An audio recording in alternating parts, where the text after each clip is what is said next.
Hi, everyone. Thank you for joining today's webinar on the use of real-time operation strategies and data for proactive safety intervention.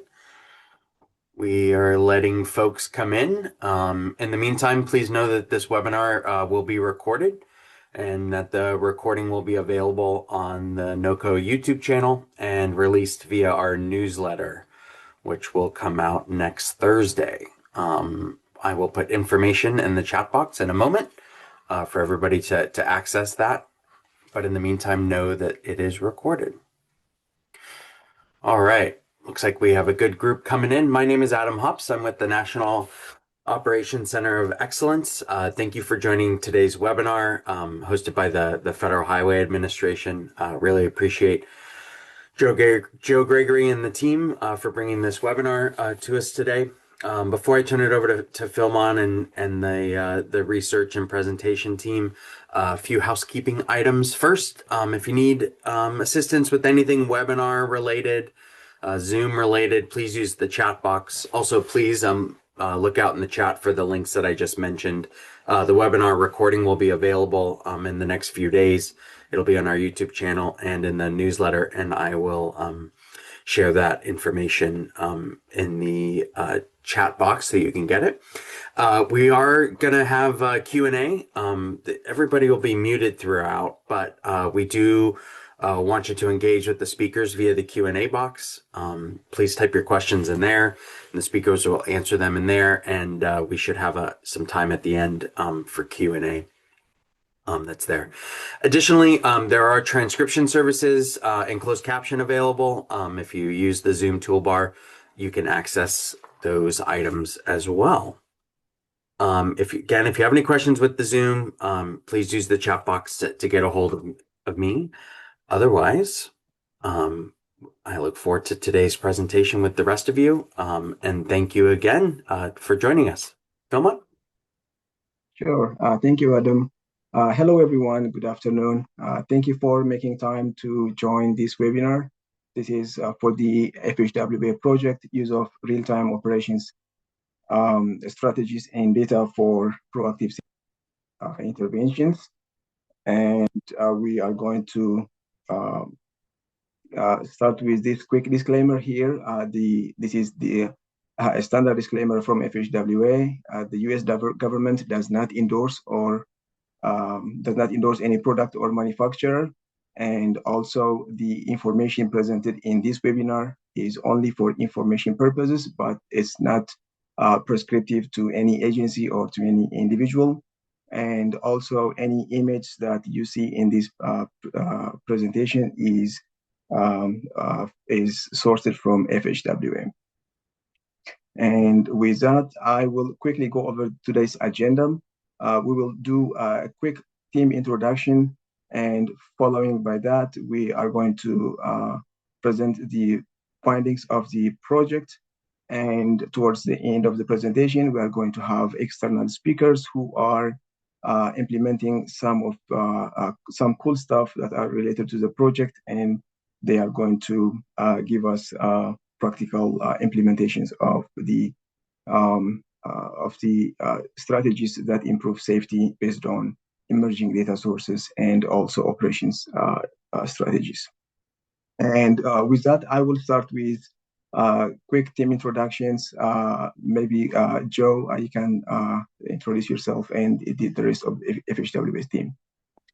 Yeah, certainly. Thank you, Philmon. Good afternoon, good morning, wherever you're at. I am Joe Gregory. I'm in the FHWA Office of Operations. So right now I'm the lead of this project. I took this over from Jim Hunt, who was previously in FHWA, who really took a lot, it really led this effort very well. And then you see some of the other folks here as well on the FHWA and the contractor team. So they represented both the operations and the safety discipline.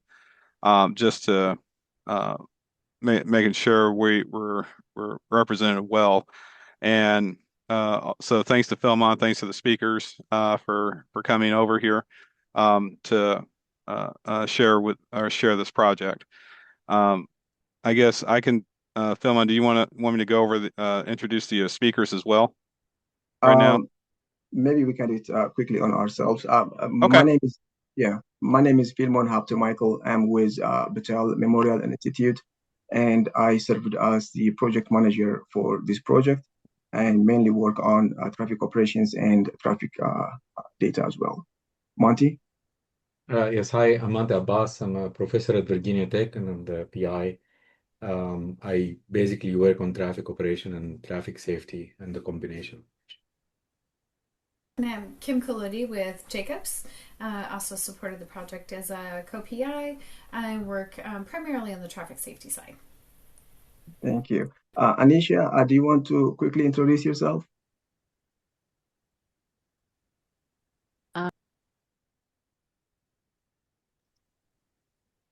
Hi everyone, my name is Anisha Mukherjee and I am the team leader for the safety implementation team in the Office of Safety here and Federal Highway. Thank you. And we are joined by two external speakers, Ryan and Daniel. Maybe we'll start with Ryan. Can you introduce yourself, Ryan? Hello, everyone. My name is Ryan McNary. I'm the Chief of Traffic Operations and TISMO Performance for the Pennsylvania DOT. Hello, everybody. I'm Daniel Lai. I'm the Smart Mobility Manager at the City of Bellevue. Excellent. Joe, I'll let you speak to the Yeah. slides. Yeah, and I really don't want to take a whole lot of your time because I want to dedicate it to the project and to the speakers. But I just want to lay the groundwork real quick in terms of what this project entails and what our underlying motivations are for this project. So, in a nutshell, what we're trying to accomplish here with this project is to advance the decision support capabilities in using dynamic operation strategies and capabilities, and even like was previously mentioned, like data sources as well, to improve safety of the transportation system. So there's a few items that would entail. One is just looking at what is happening in the operations realm in terms of the various TISMO strategies and underlying capabilities and these data sources that can be leveraged to improve safety, but also illustrate how dynamic safety strategies and data could be incorporated into both TISMO and safety programs and projects, and then also to identify research needs for further investigation for these safety countermeasures and using these operation strategies. Next slide. So what this really involved was an extensive literature review, interviews with a decent amount of state and local stakeholders, just to synthesize the current state of the practice in terms of what's already out there, and then also developing some research needs that we'll go over in a little bit as well. But next slide.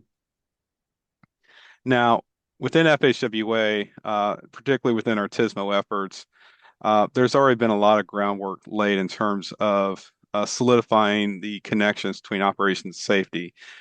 When we really took off with TISMO, especially with the capability maturity model that many of y'all may be familiar with, one of the key areas of focus was how we can integrate TISMO with other disciplines within the DOT. So it can be planning, it could be design, construction, maintenance. Now, and safety was a clear opportunity just because operations and safety are so well interconnected. So we've done some previous work in terms of identifying those connections, but also exploring, see how deep we can explore just these opportunities.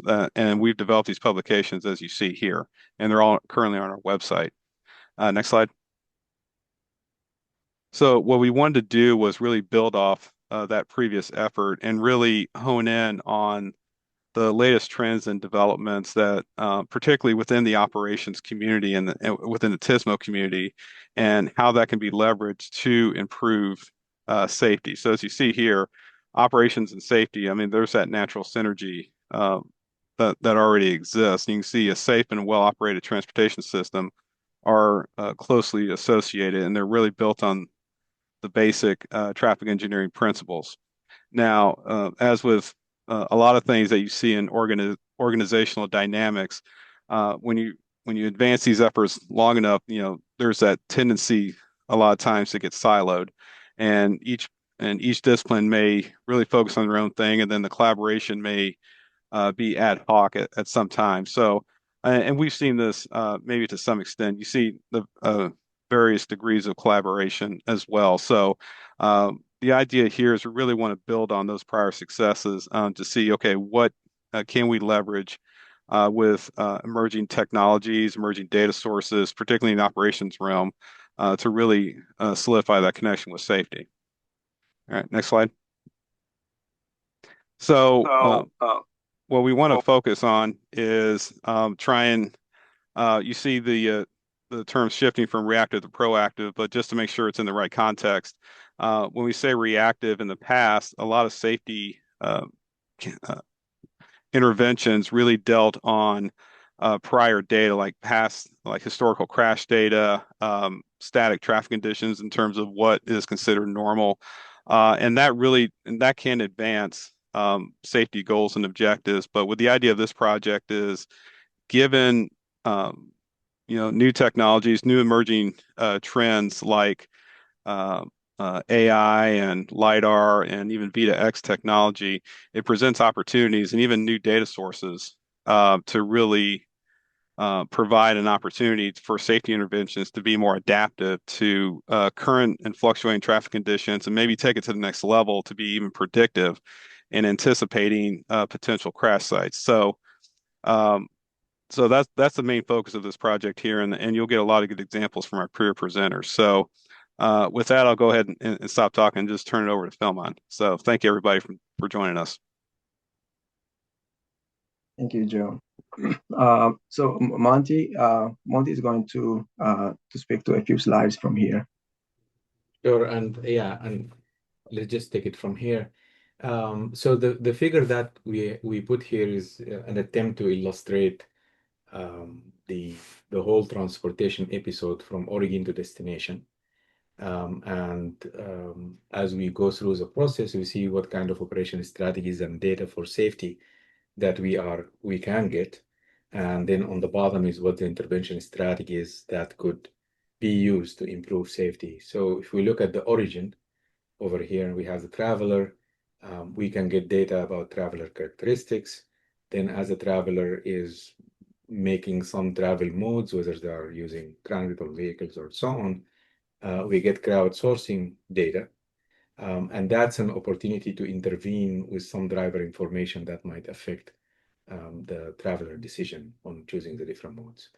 And then as the travelers take different routes, in this case, when they are driving, then we could get data from probe vehicles.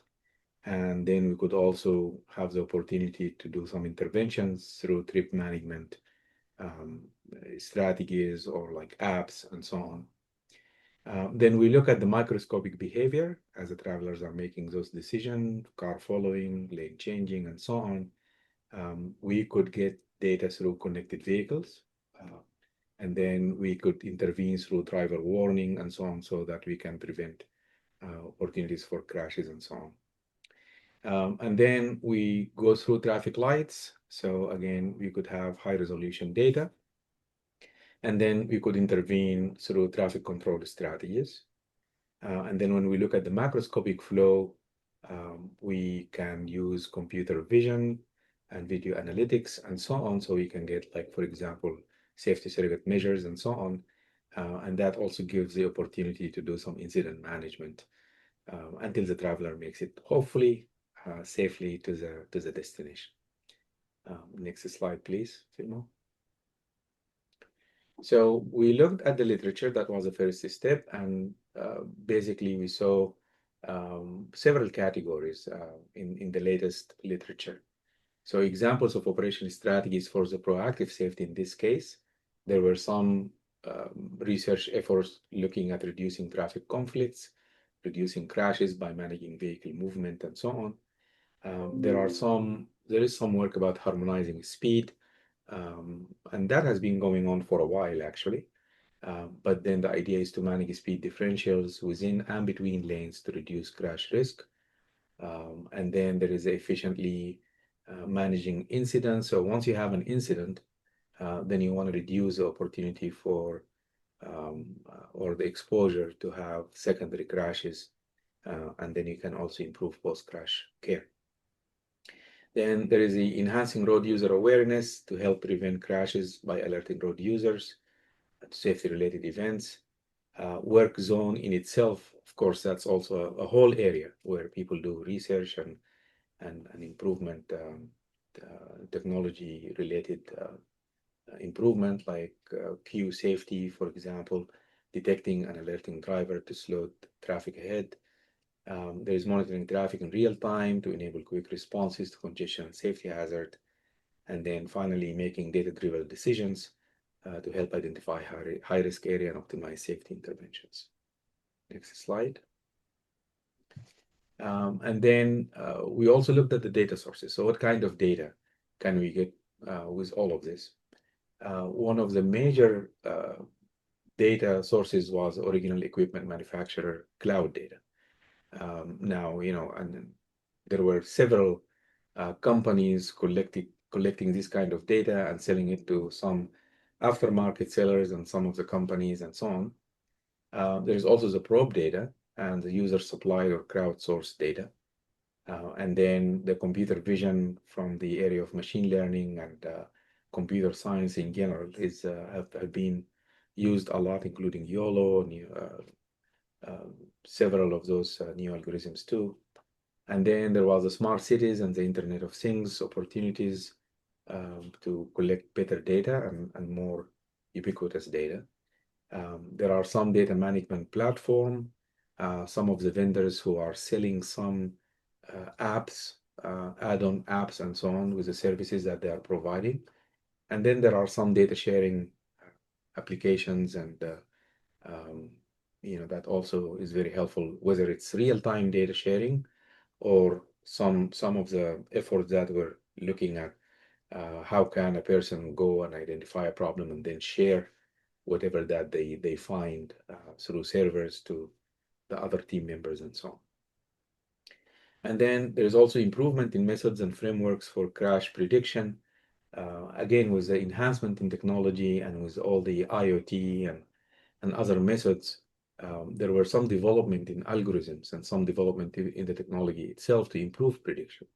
And that's an area where you got the integration of technology with the well-known traffic flow theory and so on. And also machine learning got part of this for crash risk prediction and secondary crash prediction. And then some researchers did some dashboards and decision support tools that have been used in some jurisdictions. And then there were some evolving metrics. We have seen the surrogate safety measures from a long time ago, but the enhancement in the technology allowed for faster processing and therefore the ability to come up with new surrogate safety measures as well. Next slide. Integrated safety and operation framework. There were some effort using data with business intelligence tools, using real-time data in integrated safety and operation framework itself, and then the opportunities to support the vulnerable road users. Again, video analytics play a very important role in that. And then there were some work in real-time operation strategies for proactive safety intervention, including trip management strategies. For example, if you know that some routes are more dangerous in terms of recent crashes, especially if it's involving certain user groups and so on, then you might try to apply that in the management, in trip management strategies and rerouting and so on. Traffic signal strategies, there is an opportunity, let's say, about incorporating safety in the activation of timing plans or traffic strategies and looking beyond just operation. Some initial work in that, but we also follow up with some of the problem statement that we have here. And then some driver warning strategies as well that were mentioned in the literature. Next. There were some, are you going to talk about that, Philmon? Yeah, I can quickly go over this. Sure. So to supplement the literature review, we also spoke with several state departments of transportation and also local agencies I will quickly go over the findings of these interviews with these agencies. So first, we spoke with the City of Bellevue. We have Daniel, who is from the City of Bellevue. He's going to talk more about this, but overall, what they are doing is they are using high-definition camera and LiDAR to detect potential conflicts and avoid incidents involving vulnerable road users and also regular traffic. We also spoke with Arizona Department of Transportation. Arizona is implementing data-driven traffic safety strategies. Every year, they go over their network and they pinpoint high-risk crash locations. And they do have a predictive model to predict anticipated crashes. And they are also experimenting with dynamic message signs to alert drivers of any hazardous conditions. They are implementing creative ways of advancing ramp metering in the Maricopa County to enhance flow and also safety. We also spoke with the Ohio Department of Transportation and Smart Columbus. They are implementing a number of innovative actions. For example, Ohio DOT it already has a variable speed limit that adjusts based on inclement weather conditions, especially up north in Ohio. It gets a lot of snow, so they have this weather responsive variable speed limit. Also, the Department of Transportation has a tool which they call the Traffic Operations Assessment Tool, or TOAST. The tool helps them to analyze congestion and identify bottlenecks, crash severity, reduction of certain improvements. And also the tool helps rank corridors based on safety and operations metrics. The department is also working with some crowdsourced data providers, and that helps them to enhance their incident management operations. Speaking of Smart Columbus is part of the Smart Cities Challenge or initiative, and they are using real-time data for signal priority and also for providing warning to other drivers of any vehicle that is that's running a red light. Florida DOT, they are using signal performance for safer intersections. They use automated traffic signal performance measures, that's the ATSPM. They have high resolution data, and that data is analyzed to identify any potential safety issues at certain intersections, and not only identify the issues, but also they go ahead and fix the issues based on this high resolution data.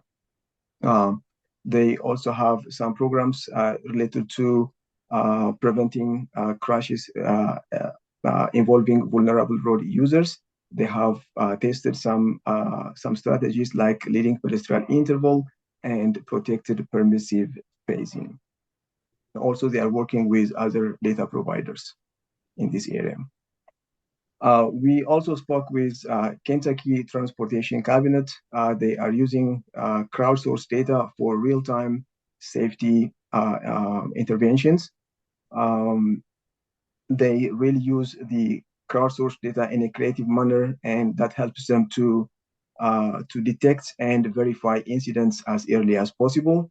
The crowdsourced data that they have is updated every 2 minutes, and any incident is quickly identified and is validated by feedback from road users.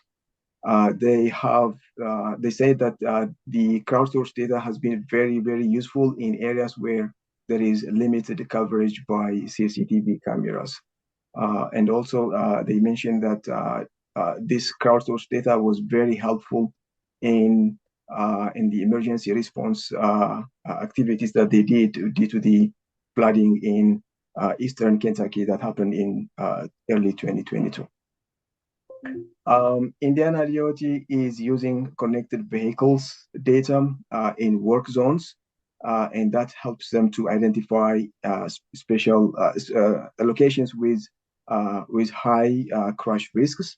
They are specifically looking at the frequency of hard braking data. They have analyzed more than 200,000 hard-braking events across 23 work zone locations. And based on this emerging data, they were able to identify some geometric improvements that could be done, that could be implemented to improve the infrastructure layout. And also they came up with a new layout of a taper section of work zones. And we also spoke with the Tennessee Highway Patrol. The agency is using a tool that is developed by in conjunction with Quality, and they are using this tool to identify high-risk locations, not just identify them, but also they go ahead and use this tool to pre-position their incident response team and also optimize their patrol deployment. They use historical crash data, weather data, special event data in conjunction with crowdsourced data, and that helps them to optimally allocate their limited resources when it comes to law enforcement and also incident response team, so that they can quickly respond to predicted incidents and minimize any harm that results from crashes. The last implementation that we looked at is actually a data provider, and the General Motors, that's the vehicle manufacturer, GM, is putting together a lot of connected vehicle data from their 15 million plus vehicles that are out there in the road, and this data is helping agencies to plan safer roads. The Future Roads Initiative and the Safety View platform that GM is providing is putting together all the crash information and demographic information, as well as vehicle data to support data-driven safety planning across the nation. Several agencies have used the Future Roads Initiative and also the Safety View platforms, and they were able to identify and address safety issues in their road networks. And this has really been helpful in streamlining and prioritizing projects that directly address safety. So these are really good examples where emerging data sources, emerging technologies, and also creative operations strategies were used to improve safety throughout the nation. Monty, I'll let you take over from here. Thank you, Filman. So basically what we did is we started brainstorming and thinking about what we have read in the literature and what we have learned from the implementation and so on to come up with some ideas. Initially, we did 13. So produce 13 specific topics, and each of those topics fell into one of 5 different broad categorization, including advancing signalized intersection operation strategies, operations data analytics and surrogate safety measures, effectiveness of operation information sharing on driver safety, fleet operation and safety intervention, and then work zones and road-related interventions. We produced those 13 ideas, and then we ran them by the FHWA staff and some external review panel that we formed for the project. The review panel was multidisciplinary, and we asked each to rank those ideas for strengths and weaknesses so that we can pick 3. So we wanted to pick 3 at the end that we can expand into standardized research problem statement. Please, next slide. And so on the left, you have the category, one of the 5 that I just mentioned. And then on the right, you see the different ideas. So on the right, you have 13. Implementation of traffic signal control strategies to improve safety measure for intersection using connected vehicle data, and so on. You see that the operation data analytics and surrogate safety measure is the one that had 5 ideas. So it was the one with more ideas and more opportunities for research advancement. And then the effectiveness of operation information sharing on driver safety had 3, followed by 2 for the first and fourth categorization, and only 1 on work zone intervention. I'll talk more about the ones that we ended up selecting after the next slide and expand on those, just for the sake of the time. So you see here each one of the research need statement on the left, and then on the right you have the round table ranking.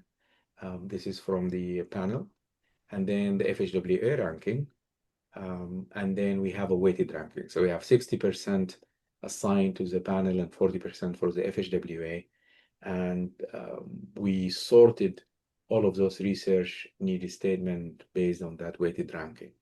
So the one that came on top is assessing the reliability of hard braking and other vehicle-based metrics as surrogate safety measures, followed by implementation of traffic signal control strategies to improve safety, and then framework and tools using artificial intelligence, machine learning methods to identify operation strategies for proactive safety.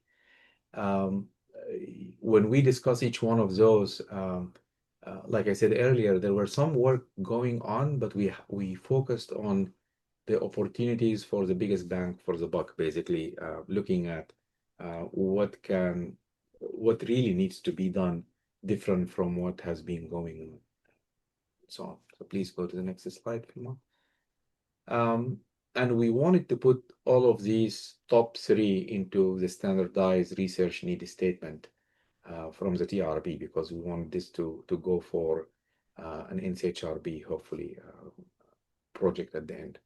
The RNS structure, go back a little, so includes a title, background and scope, the objective, that's the highlight, and then the potential benefit and relationship to existing body of knowledge, and then alignment with the 2126 American Association of State Highway and Transportation Officials, strategic plan, what kind of task we envision that work need to include, and what the estimated funding would be, and scope and schedule, and then follow on and implementation activities.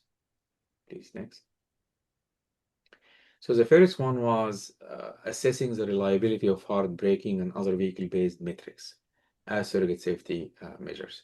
There was some work already going on hard braking, and the idea is if you are getting all of these crowdsourcing data from the vehicle manufacturers, whether it's being resold through them or through other vendor, you can identify areas and times where there is a lot of hard braking happening. And that could be an indication of a safety problem going on in there. But then what we really wanted to look at is the validity of using that hard braking all by itself, or whether it need to be augmented by other things and have like more vigor into the way, excuse me, that this could be analyzed. So the objective is to analyze and validate hard braking and other vehicle-based metrics as reliable indicators of crash risk. The approach is to examine correlation between those metrics and actual crash data. And the goal is to determine applicability for proactive safety intervention that enhance both safety and mobility. Let's go to the next one. I want to talk about the tasks a little bit.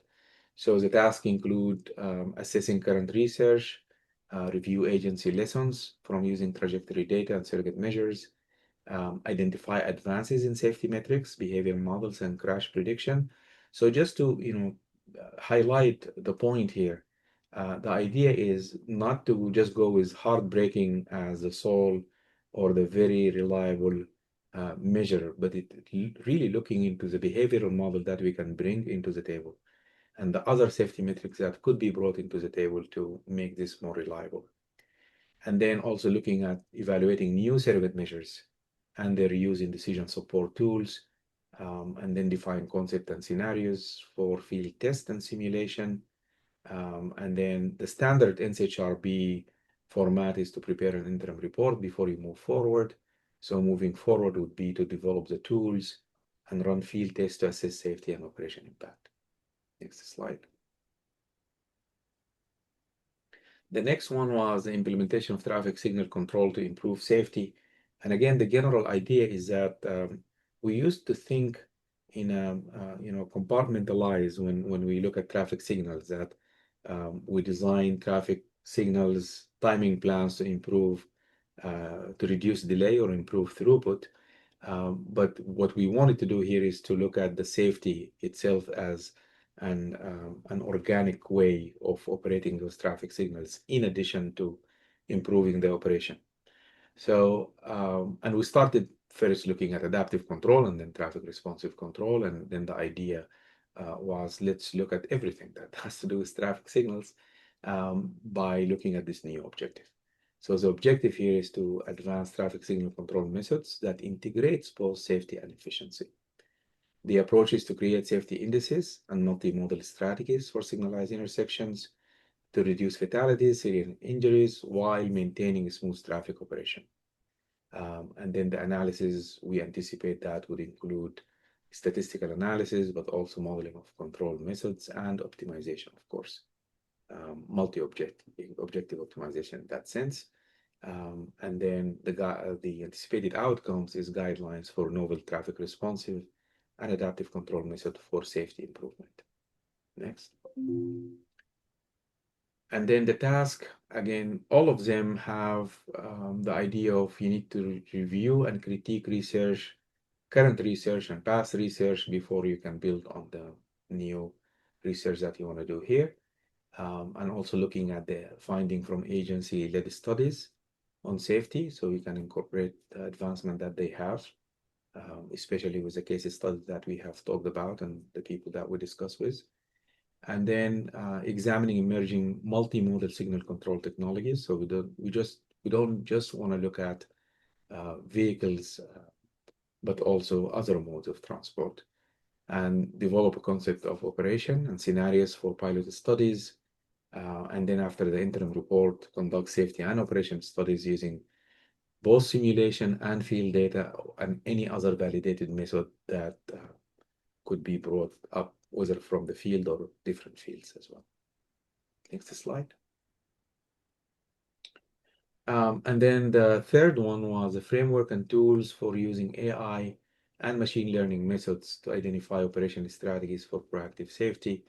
And again, we have seen a lot of AI methods being applied, a lot of machine learning methods being applied in the literature, but we are not talking here about using a specific method to improve the modeling accuracy, but rather having a whole framework that incorporate machine learning and artificial intelligence, but to not only predict what the data is telling us, but looking at if we proactively implement a certain strategy, what is going to happen and how things are going to shift in an overall transportation framework.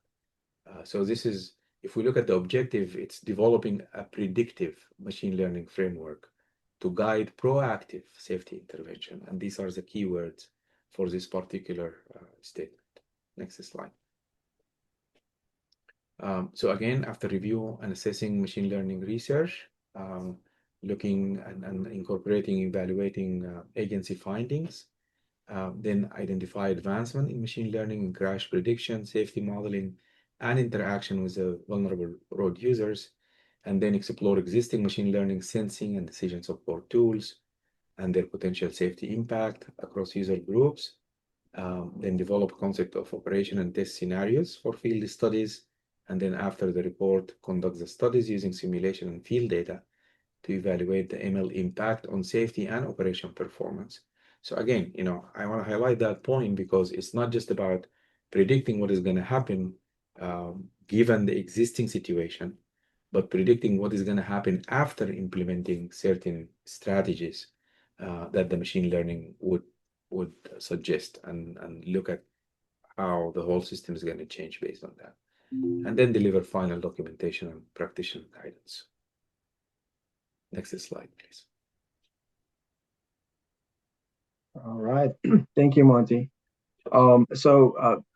Based on the literature review and also the interaction we had with the different departments of transportations and also local agencies and data providers, we came up with a list of opportunities and challenges to accelerate the proactive safety interventions. I will quickly first go over the opportunities. There are a lot of noteworthy practices that are out there showcasing the successful agency implementations. This provides a really good opportunity for other agencies to learn from these initiatives and tailor safety improvements to their local needs.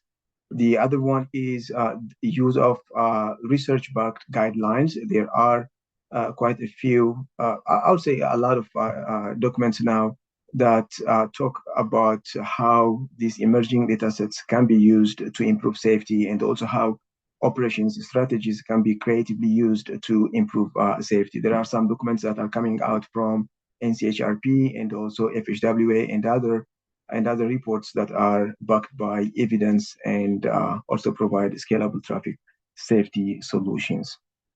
There is obviously a need to adopt predictive analytics, like Monty was saying. We can't really do much if we are simply doing descriptive analytics, describing what's going on. But instead of simple description, we need to do more of predictive analysis, so that way we can pre-position ourselves and move forward from reactive strategies to proactive strategies. We have to innovatively use surrogate safety measures. That's also another opportunity. It really provides a useful way of identifying high-risk locations and identifying them before significant number of crashes occur. So this leads us to be more proactive than reactive. And of course, we need to provide data-driven insights for any decisions that we make. So these are a list of the opportunities that agencies have based on our research. The challenge,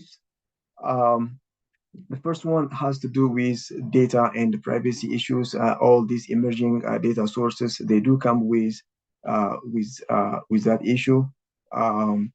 Privacy is always of a big concern when it comes to high resolution data. And data quality is another issue here. Data integration and standardization is also a concern related to this, because these emerging data sources have to be combined with existing data sources, and that's the integration issue. And the way these data sources are coming, they're basically coming in different formats, but they need to be standardized so that the integration process with existing data sources and data platforms can be easily handled. The second one is legacy system integration. We have issues related with data silos and compatibility with existing tools and existing agency platforms, and also capability of the staff that the agencies have. So the solution is agencies need to plan upgrades. They have to train staff and also engage with stakeholders so that they learn about these emerging data sources and these new data sources. And the third one is uncertainty related to the effectiveness of these deployments. Many of the deployments are really at a pilot level. They are not large-scale deployments, and also there were not a lot of evaluations done. When we were speaking with all the agencies that we interviewed, when we were asking them if they are creative use of data and operations strategies, if they were evaluated, if they have done any before and after data, they were always not providing a positive response to that. So we need a very comprehensive evaluation methods, like before and after analysis. We need really concrete numbers when it comes to reduction in number of fatalities, in number of crashes, and things like that. And also the statistical significance of these safety improvements is also of great importance. Scalability issue, there is uncertainty when it comes when it comes to deploying these strategies at a larger scale and more complex environment. So we need to start small and eventually grow big, and demonstrate this creative and innovative use of data at a larger scale. And all these innovative data sources come at a cost. So there is a high deployment cost related to these implementations. So agencies need to carefully plan and align resources. A few of the lessons learned. The first one is obviously we need to strengthen coordination among agency departments or divisions. We have the planning division, we have the operations and the safety and so on. All these different divisions within the same agency need to talk to each other so that there is a seamless coordination and a seamless flow of information between them. Scaling up successful pilot demonstrations is also what's needed.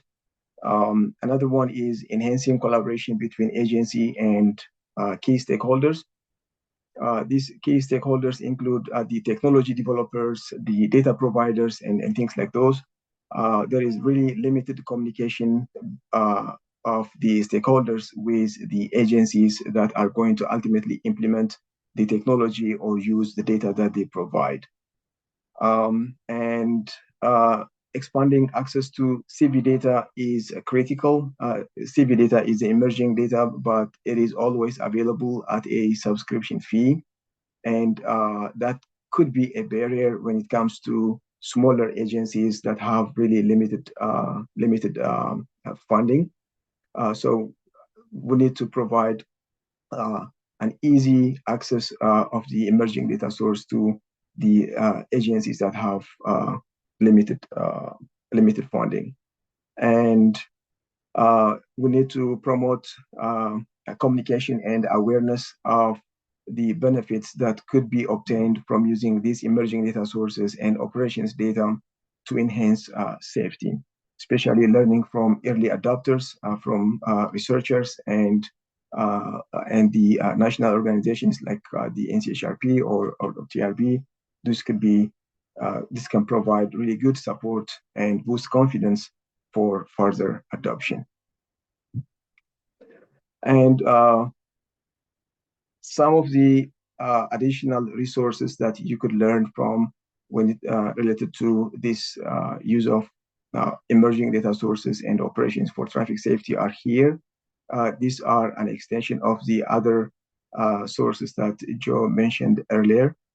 They are all available online from FHWA Office of Operations, so you are welcome to go ahead and check them. The final report of this project is coming in a couple of months, and it will be available for the public, and you can also learn more by reading that final report. With that, I will stop here, and I'm going to hand over the presentation to Ryan. Ryan is going to talk about how Pennsylvania DOT is using operations data to improve safety. And followed by Ryan, Daniel is going to talk about how Bellevue is doing, how Bellevue is improving safety by using advanced analytics and LiDAR. All right, I'm going to stop my screen here, stop sharing my screen, and hand it over to Ryan. Thank you, Philmon. Let me get my screen shared here for you. The correct one, that is.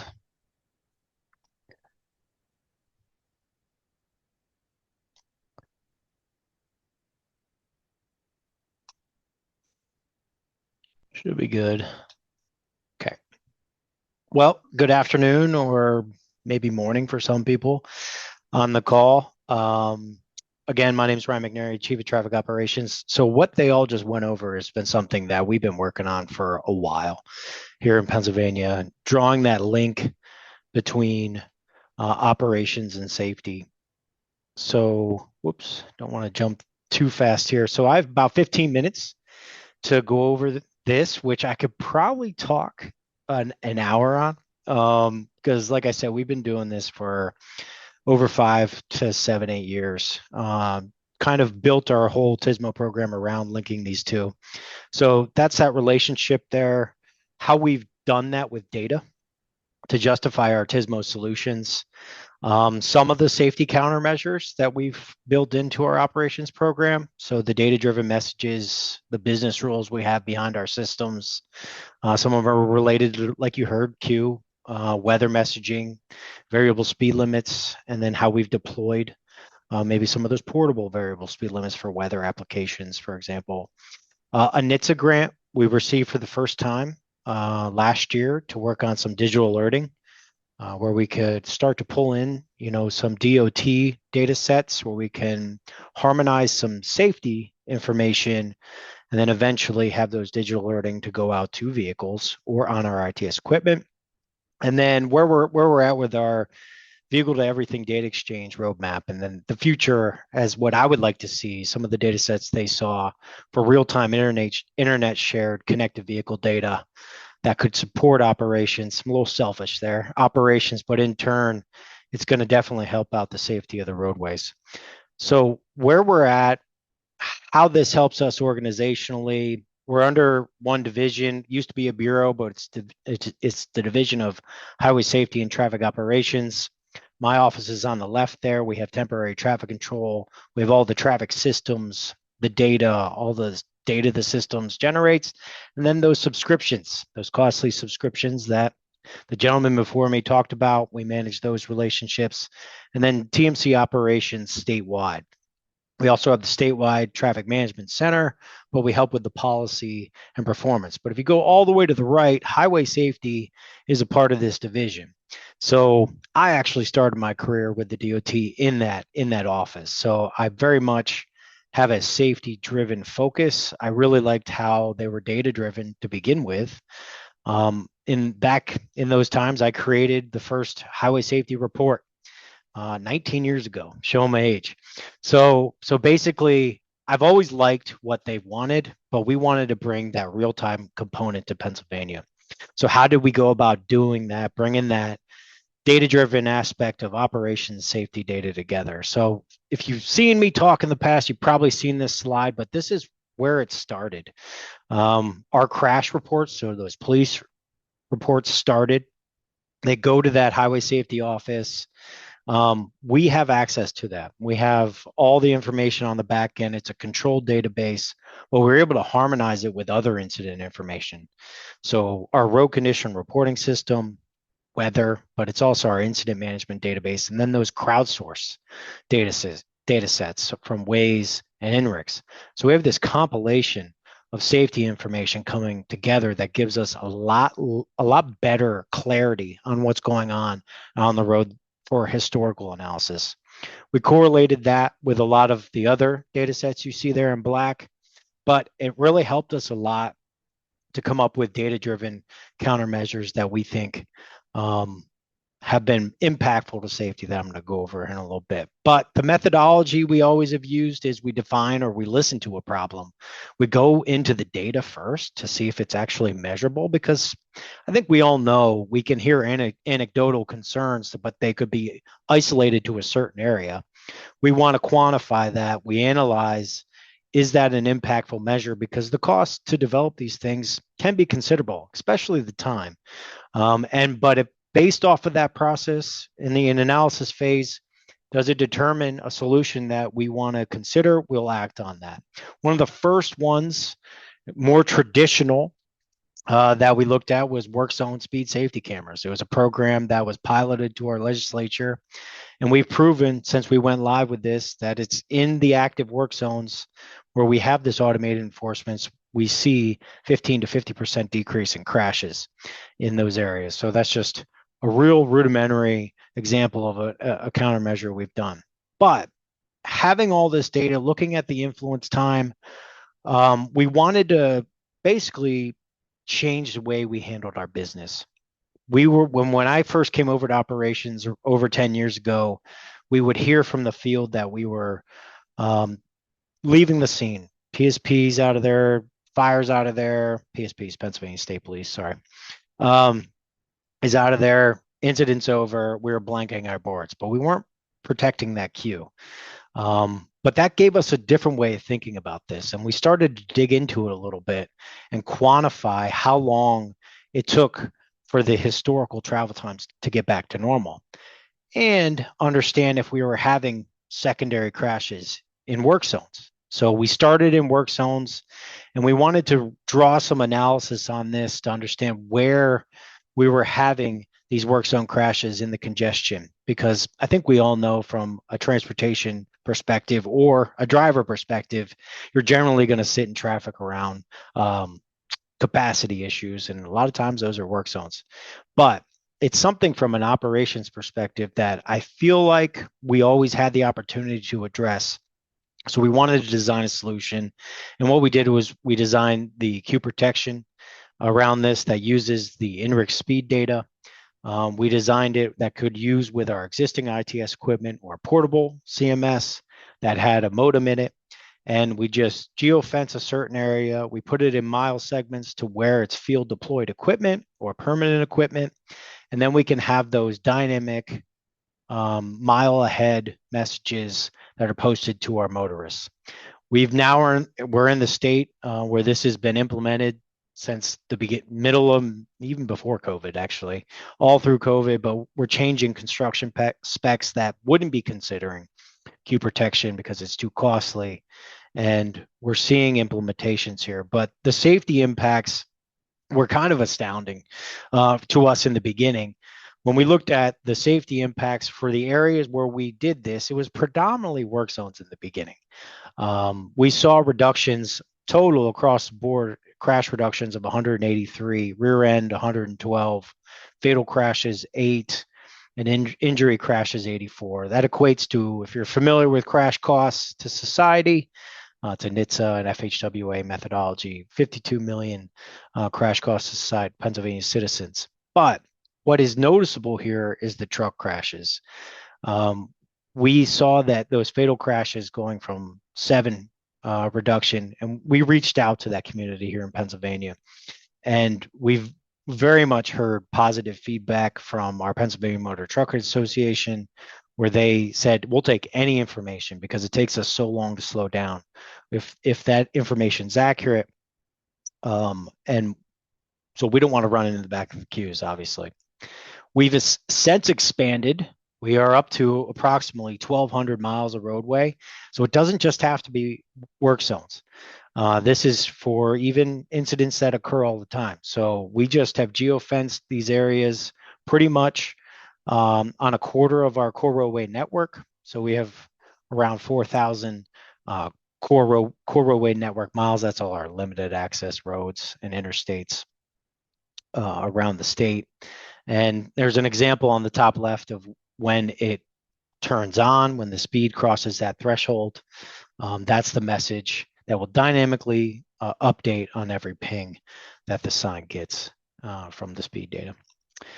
So that's one example of queue, but how are we using different data in some emerging areas in partnerships with some other offices? So again, starting with the safety data at a very, very high level. We wanted to look at operations related crash data and the contributing factors that's in that crash database, resounding at the top. And I think you saw it in the previous presentations that road conditions and the weather conditions are really high when it comes to contributing factors to crash.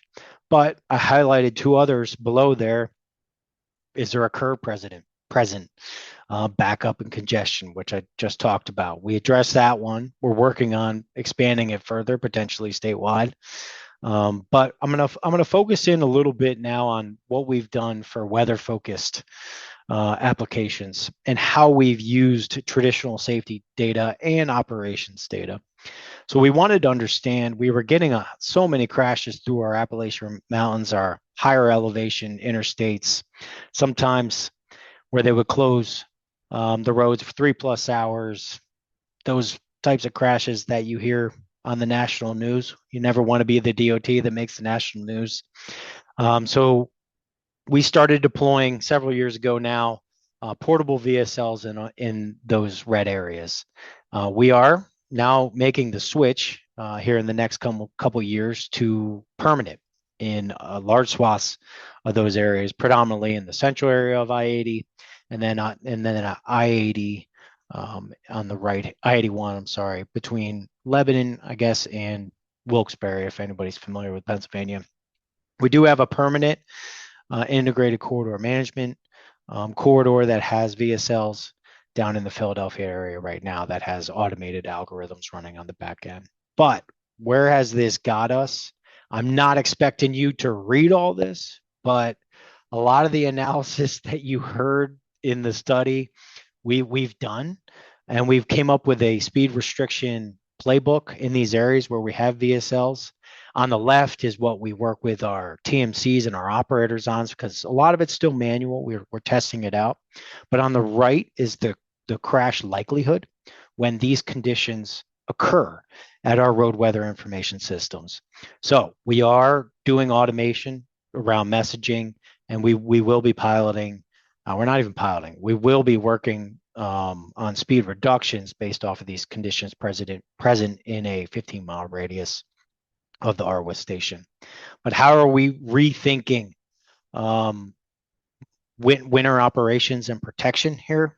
So through that NHTSA grant for digital alerting, we've had a lot of crashes around our plow trucks. We have a lot of crashes for mobile operations, period. So we see this as being dual purposed. So, but our resource here for data is our PennDOT plow trucks and our PennDOT trucks that are out there doing those mobile operations. We have around 5,000 right now with GPS units in them. We're pulling that into our data exchange, where we're going to give that information to Waze, but then again, we're going to have that reference point by pole. As they travel along the road, we're going to be able to put protection messaging up on our ITS equipment. I believe some other states have actually already done this. Don't quote me. I think it's somewhere up in the central north area. I think Minnesota did it. But so look into that. I owe them a phone call. But we're working on that. But there's an opportunity here. I personally think, and this is a proven resource that we did a research on with the Neurodynamics group, just looking at the Audi and the Volkswagen connected vehicle information that they're pulling in off of a small subset of vehicles. But what we want to get to is an internet shared connected vehicle data set that we could then geo-reference over that core roadway network to understand what our actual conditions are on the roadway in real time. So when we tested this, looking at the bottom where you see friction, it was following along with our storm tracks when we would start to lose the friction on the roads where we weren't seeing plows going through. We had camera evidence, etc. So we'd love to get there. We think it's going to take a consortium of vehicles that have connected vehicle capabilities, but we've done the analysis on this, and we're looking into having that consortium come together of the list of manufacturers there. And we might be looking at some partnerships with some other states through some coalitions or maybe pool funds on this. But we're hoping to lead this towards an area to fruition, because I think some of these manufacturers are ready. I know I only have a little bit of time left, so I'll cover this real quick. We talked a lot earlier about the top three, but I'll just I'll skip to the second one. We really think the vehicle data is going to help us with active traffic management a lot better, and then it will go into our algorithms and our business rules in the future. But we are working towards digitally geocoded traffic control plans, and then vehicle trajectory safety. I won't go into the architecture you see on the right there, but we do have a SMART grant here in Pennsylvania as well. And we just feel that there's an urgent need for improved real-time data transmissions to drivers. This was kind of the back of the napkin math by our transformational technology office, but we think the estimated potential is around 15 to 30% crash reduction and a 10 to 25% fatal reduction if we could get to that networked V2X implementation. So, but we started simple. We didn't go for the moonshot. We wanted to understand that dynamic curve, those curve warning areas, and those traditional areas where we have this. They're more static, but they could take those vehicle trajectory information and it could be correlated in the car to alert people more specifically. So what we did, and we're working on a pilot right now around the state of Pennsylvania. That's an example of all the different locations. But I have a little video here, and I'll skip to it.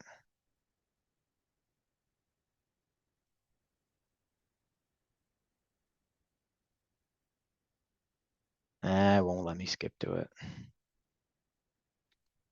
It's a little too long.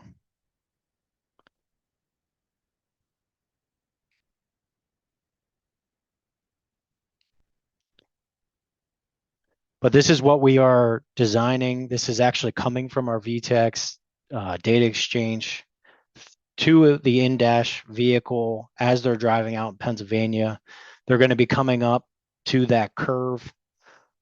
This is going to be a TIM message that will be then sent from our VTEX data exchange as they come up to it. Curve speed warning, 10 miles per hour. These are areas that were higher crash locations. It's something that people would be familiar with, but that we don't have an RSU out there. This is something that we are looking for solutions that could be connection agnostic, which sets us up to potentially have partnerships like we already have right now with static information with our low bridge locations. And I know across the nation, having our bridges struck is just an operational and it's a safety nightmare. And we've sent this data out to, we have it shared on our public information area, but it's live on our 501 website right now too. So that's a lot of the areas where we're trying to rethink and reuse operations data for safety implementations. So thank you. Thank you, Ryan. Very impressive. All right, and with that, we will move on with Daniel's presentation. Great. Thank you.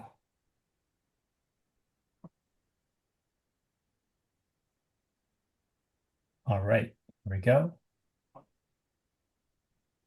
Good afternoon, everybody. Daniel Lai again. Today I will be presenting on Bellevue's real-time traffic signal safety interventions project in Bellevue. So with that, I'll go into the next slide here. First of all, I just want to highlight the City of Bellevue smart mobility vision. It's to use innovation and partnerships to deploy emerging technologies that enhance safety, sustainability, efficiency, and accessibility of our transportation system. A little bit of background information in Bellevue as well. We are very fortunate to have reached 100% adaptive signal control in 2016 in the city. We have a SCATS adaptive signal control system that we adopted from Sydney, Australia. That system is connected over 10 gigabit high-speed fiber optic networks between traffic signals in the city hall. Really, this has been a great launching point for us to be able to test and integrate new sensors, also high definition camera technology in the city as well.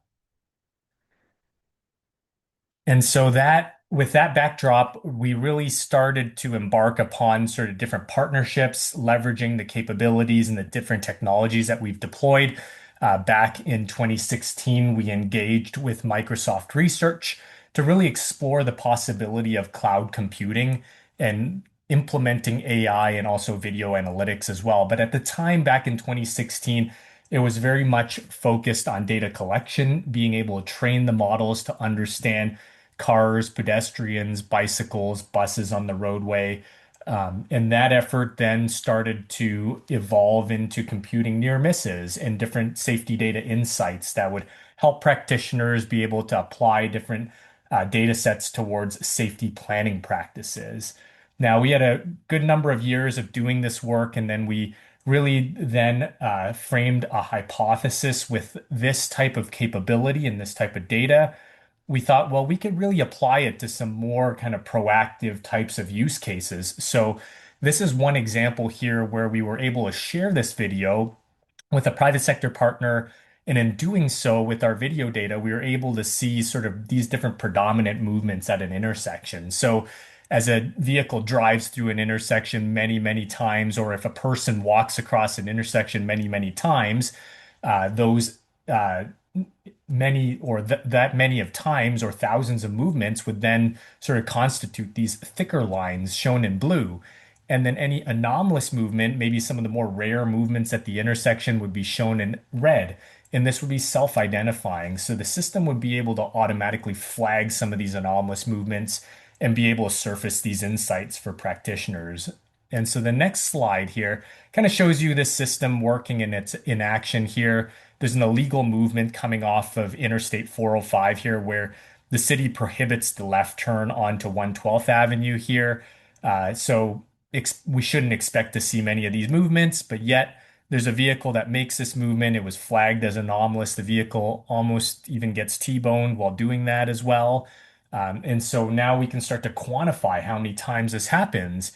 We can look at the propensity of how significant these events are in the city. So really changing it from that really reactive mentality and state of practice to something that's really proactive where it can quantify for you and even surface all the video evidence of what happened. Now, with that, we then evolved our hypothesis into, well, what if we can apply this technique into looking at crosswalks and looking at pedestrians at an intersection and really serving the vulnerable road user at within an intersection? And so that sparked another partnership in 2023 and 2024, where we partnered with a LiDAR company to be able to compute and be able to analyze pedestrian crossings at an intersection. And at the time, it was very much focused on sort of state of occupancy, whether the crosswalk is occupied or not. So here the video is linked with the LiDAR view. You can see crosswalk 3 here is occupied. So this one here on the left is crosswalk 3. So the two are in sync with each other here. And so we took a lot of these lessons learned, and in 2023, we applied for a US DOT SMART grant. Like PennDOT, we were fortunate and successful in obtaining a US DOT SMART grant under the two topical areas being smart sensors. And our project was to integrate these sensors with smart traffic signals. And so really we frame the problem around VRUs because at Bellevue, 72% of the pedestrian involved and 33% of the bicyclists involved fatalities and serious injuries occur at intersections. We all know that traffic signals traditionally are not responsive to VRU risks and primarily optimize vehicle throughput, as is our adaptive signal control system. It really favors vehicle throughput. So we really wanted to take this opportunity with these sensor technologies to be able to provide additional safety measures for VRUs. Some more stats to throw at you here. 51% of those fatal and serious injury crashes involve a vulnerable road user. 13% of the fatal and serious injury crashes involve a bicyclist. And then over half of those fatal and serious injury crashes occur at signalized intersections. So this is a really big problem, and I think probably pretty consistent across the nation and other jurisdictions and other municipalities as well. 41% of all the pedestrian fatalities and serious injuries involve some condition of failure to yield as well. So we really wanted to target our technology to solve these statistics and address these statistics here. So the opportunity here, what was the pitch, right? So we saw a lot of advancements in machine learning capabilities, edge computing, video analytics, all of which can provide real-time interventions, right? So the figure you see on the right here, you can see that all of this sensor technology can see strollers, it can see bicyclists, it can see somebody on a handheld device, maybe somebody with an assisted device as well, somebody walking a dog or a child, right? And so what we wanted to do was apply all of these sensor characteristics and different object classification categories towards our adaptive signal control to be able to provide and analyze new safety measures for VRUs. And we really anticipate high impact versus status quo here. And so how do we do that, right? So on the left here, you see that we have different sensor technologies. So we are feeding that into an edge computer device. We also have data from, we are producing signal phase and timing data from our central adaptive signal control server. We are sending that SAE J2735 message for all of our five. Actually, we have 7 pilot locations now into the edge computer devices that are located on premise inside the signal cabinet. That edge computer is then computing all of these different qualifying events and whether each one of these use cases are triggered based on road user type, speed of the road user, trajectory of the road user, number of road users. And based on the qualifying event being met, we would then send out a relay to that would be computed by a edge or a digital output device in our cabinet that would send it on to a traffic signal controller, which really sees it no differently than a detector input. When that specific input comes in, it triggers that corresponding safety feature. So we came up with a few use cases here in Bellevue that we really hypothesized within our Smart Stage 1 grant. And these are the ones that we are currently delivering on within our Stage 1 activities. The first one being what we're calling a pedestrian extension. In this use case, I'll kind of walk through the graphic here. Walk phases on, pedestrians start walking, and this is expected, right? Flashing countdown then begins. We would then expect pedestrians to start clearing the intersection.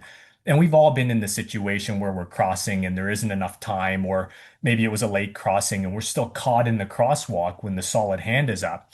The system would then be able to automatically hold this movement and extend the green phase for the concurrent movement, and then until such time this pedestrian fully exits and then clears the intersection.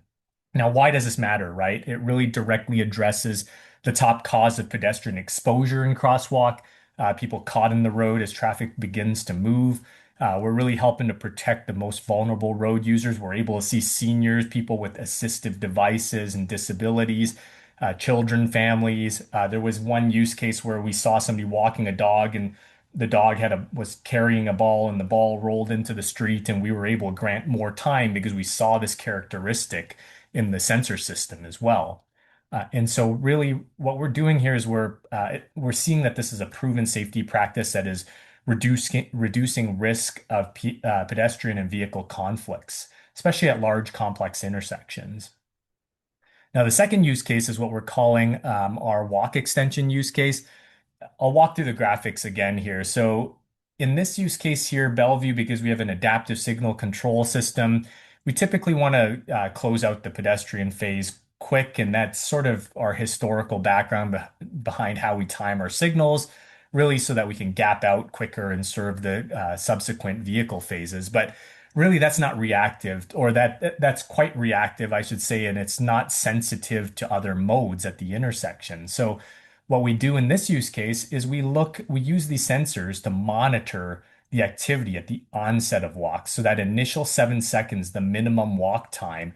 And if we see that there's a high degree of pedestrians based on volume thresholds, or if there are slow walking pedestrians below 2.5 feet per second, then before we get to the part where we start counting down, we'll preemptively extend that walk time to 15 seconds before introducing the countdown. So to the person walking that doesn't know that this system is working in the background, it won't feel any different. And so really this is happening all behind the scenes. There's no pushing of any push buttons out there, no extra steps required for the pedestrians. This is fully automated and provides a more equitable treatment for pedestrians. So really it applies this element of adaptive signal timing for pedestrians at an intersection. And really, this is why we think, these timing features really matter, because we are doing something that we can't currently do right now. In current day practices, doesn't matter if you push the button once with one ped or if there's 10 peds, it treats the signal the same. Now, here's a video to show you how it works in real time here. Draw your attention to the left here. There's an elderly with the walker device here. It's in solid hand here. It's going to begin walking at the 22-second mark here. Typically, we would start flashing at the 30-second mark here, but you'll see we go beyond the 30-second mark, and it's at the 37-second point, I believe, we start counting down because we doubled that walk time at this intersection because we were able to see that event in real time. Now, the third use case here is what we're calling our dynamic no right turn on red. What this use case is we're looking at the cross product or interactions between waiting pedestrians that want to cross and a right turning vehicle that wants to go against these pedestrians here. So what we're doing in this use case, we're using the sensors, we're counting the number of pedestrians that want to cross. And if we go beyond a 5-person volume threshold, then what we'll do is immediately upon presenting the walk phase, we will also illuminate a no right turn on red restriction here. So why this matters, we're reducing risk for drivers that are looking for gaps to enter the traffic flow while observing pedestrian conflict simultaneously. This can be a complicated task, right, at times, especially as it's busy. And we've all seen collisions before where, the driver's mainly looking for the vehicle gap and maybe not misjudging where the pedestrians are.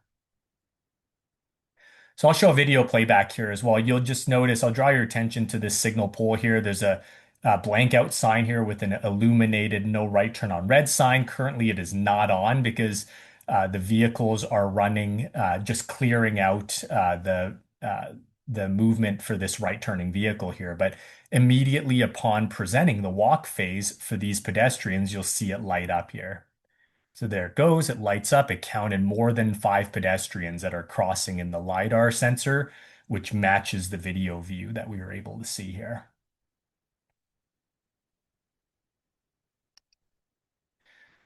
And then our fourth use case here that I'll highlight here is called our dynamic left turn phasing here. So like a lot of cities, we've traditionally used a cross product calculation that is an empirical formula of how busy an opposing approach is. And that roughly correlates to 7 seconds of gap between the preceding and the trailing vehicle. And our hypothesis on this project was, well, if we have sensors here, well, why do we have to use an empirical formula when we can just measure that in real time? And if we can measure that and we could deem that there is greater or less than 7 seconds, then we can alter the state between a flashing yellow arrow and a green arrow, which would then present a protected movement. So the protected movement being presented where the gaps are low, where vehicles are maybe needing to navigate smaller gaps and maybe riskier movements at the intersection. So why this matters, we're reducing those risky left turn movements during periods of heavy or unpredictable oncoming traffic. Really, oh, sorry, I skipped a step there. We're increasing safety and operational flexibility using protected phases when gaps are insufficient. And then we're maximizing throughput and driver satisfaction without compromising intersection safety. Now, some of these are preliminary results here that I'll share with you. We have the Insurance Institute of Highway Safety as a partner on our SMART grant that helped to compute a lot of these statistics here. These are 5 intersections that were studied in the preliminary report that we submitted to the US DOT. Of the 4 different use cases, we have preliminary results that we're able to share. We saw 42%, almost 43% reduction in near misses based on the dynamic no right turn on red use case. And then we saw almost a 52% reduction in near misses for the walk extension use case. So very promising results thus far. We are still in the midst of our performance period. We have 4 months left on the grant, so we're hopeful to be able to share similar results for the other use cases as well.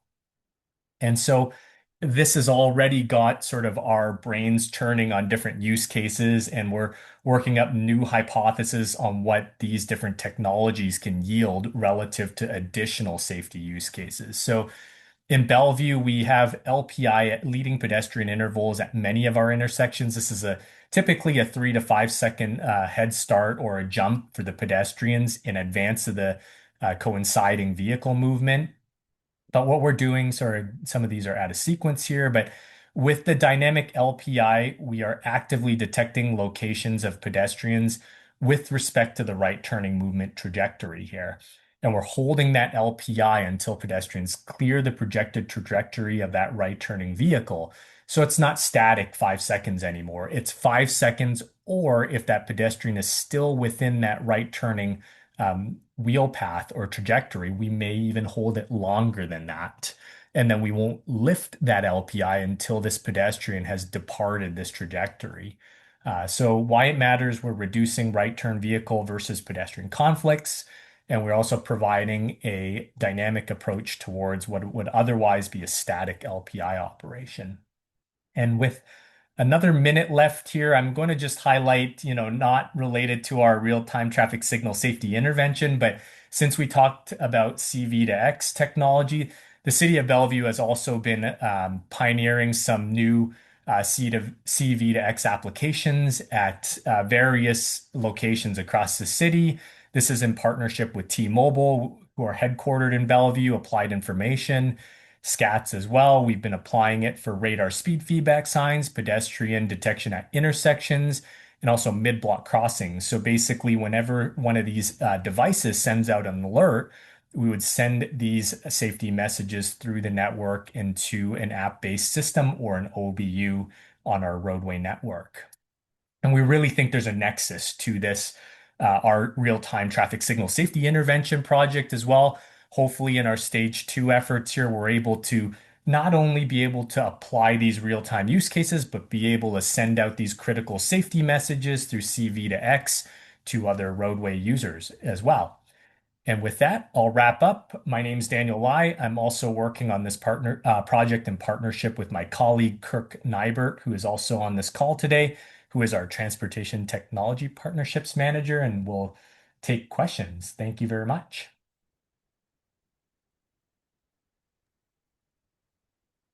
Thank you, Daniel. Really impressive. All right. So we have a couple of minutes for questions here.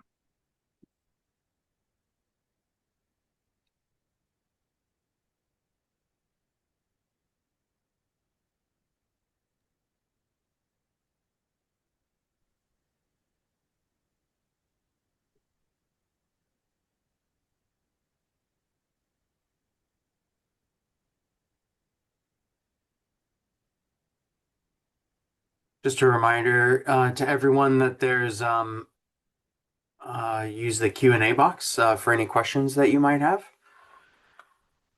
Those presentations were fantastic. We did have a couple questions submitted in there about some details on V2X that I tried to answer with some links and more details and how the V2X information is incorporated. I think that was during your presentation, and Monty. So if you have more to add on the incorporation of V2X data, it sounds like there might be some interest about that.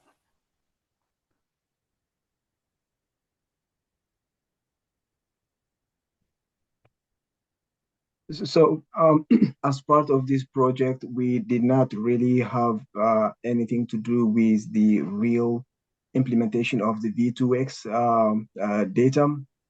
We were just told some of the states were using that. So when it comes to how they are using it, we don't really have a good answer for that. But maybe some of our external speakers have some experience with V2X if they can shed some light. Or Monty, do you have any? No, I think in a sense, when we were developing the problem statement for the traffic signal, part of it is, like I mentioned, looking at the safety and operation in designing the different control strategies. Then the statement itself or the project should be looking at how some of that information should come through V2X. Mm-hmm. And of course, you could look at, what happens with the missed information or the lag in access to that information and so on. But that's really part for the proposals to write and address in their work. I alluded to it a little bit in our presentation, but we really are going to approach V2X sort of how crowdsourced speed data was probably brought together back in the day.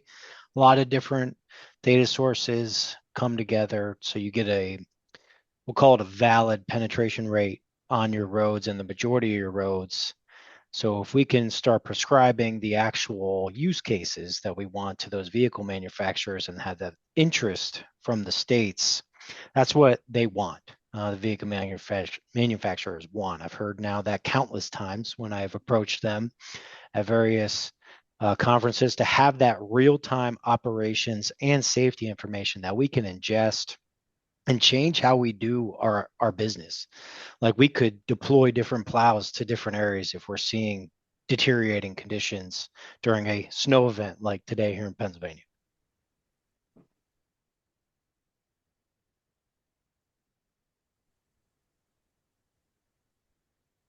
I see a question in the chat about long-term support of efforts and expanding this in our region.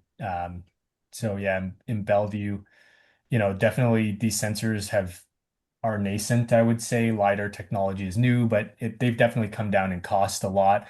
As we look towards sort of stage 2 in our grant, scalability and technology portability is definitely a factor. We are looking at different deployment frameworks, ones that maybe wouldn't rely on a fiber optic network, maybe leveraging some of this capability using a cellular connection to the field and near edge deployment, near edge being server that or a computing system that's not necessarily on premise but is close to on premise that can still be able to serve really low latency kind of commands to the controller. So we feel like this has to be solved because most intersections in the nation are probably not connected, right? So to be able to find a solution that works for all is really important.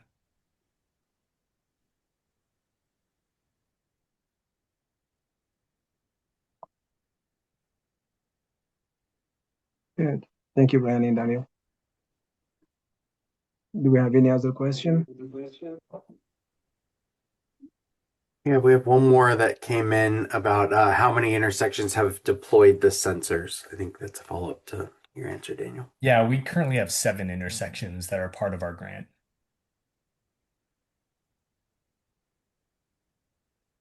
That's great. Thank you. So, Philmon, we're a few minutes past our allotted time.